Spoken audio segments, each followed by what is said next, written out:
各位朋友，欢迎收看《刘南昌财经》。今天我们很荣幸又请来了台湾非常著名的政治时事评论员、政治分析家，他就是谢志全老师。谢老师您好。刘老师你好。我们在香港呢，看到台湾的一个新闻非常有趣那就是说这个新任的完全没有军事常识的这个顾立雄他原来只不过是一个律师出身由于美国相信他让了这个当了台湾的军事的最高的领导人。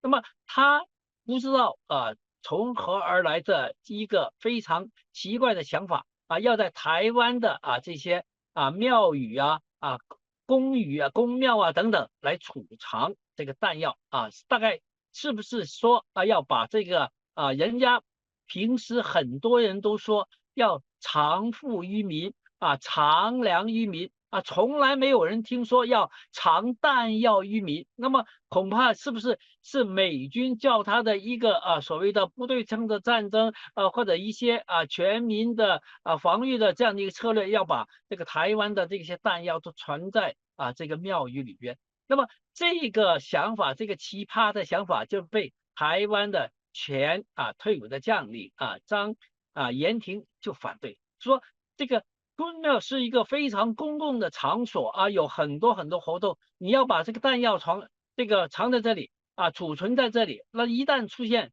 问题，发生重大事故，会带来很重要的人命伤亡，这个事情怎么能做呢？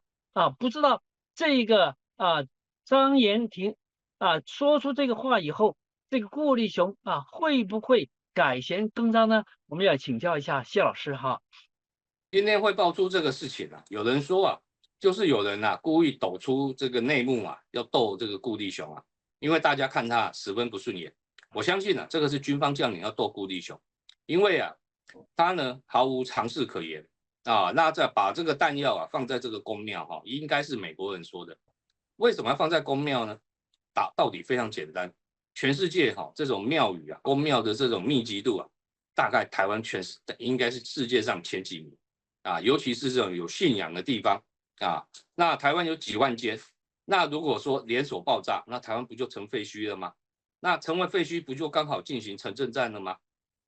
这个呢，台湾民众再也不需要关心自己的家产了，因为通通被炸了说不定人也没了那台军不就刚好可以打城镇战吗？这完全不是符合了俄乌战场上的现况吗？先把房子打烂伞兵游泳躲在里面打游击。所以这一定是美国人的想法。其实放在哪边最安全呢？放在故宫嘛，要不然放台积电嘛因为这些都是大陆想要的嘛你放这边不是更安全吗？但是为什么不敢放呢？因为没有不透风的墙嘛。美国人也知道嘛，如果教顾立雄这样放的话，太过分了嘛。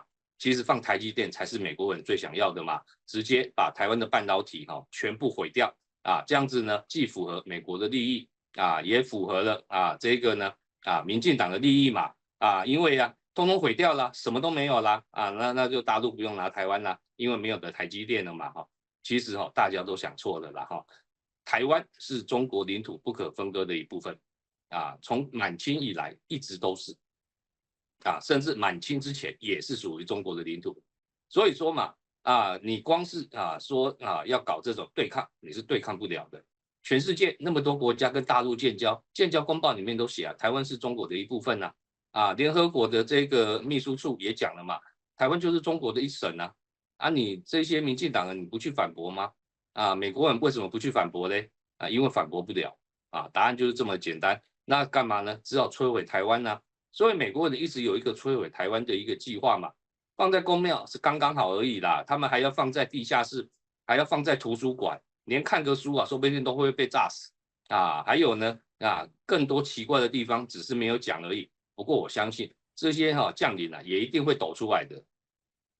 是的。那么过去呢也还曾经这个说过美国的武器呢要放在台湾制造。那么像这样的方面顾立雄会不会也去做呢？我们也请教一下这个谢老师美国的武器在台湾做那是不可能的啦因为那一些专利什么东西的，美国才不想给台湾呢给你做了之后，你不就学会了吗？而且啊，说不定这个机密啊还会流到大陆去啊。美国人只是嘴巴讲讲而已啦，他们就是不断的运这个破铜烂铁，然后提了钱，然后就走啊。想想看，还有多少武器没有交货呢？这个不就是美国人的算盘吗？我教你做武器，根本不可能嘛。如果真的会的话，那早就交了啦。何必等到现在呢？那蔡英文上来的时候不是台美关系最好的时候吗？好了8年啊，什么东西也没交啊，这就是铁证嘛。是的，非常谢谢谢老师一针见血的提点和评论，谢谢谢老师。好，谢谢刘老师。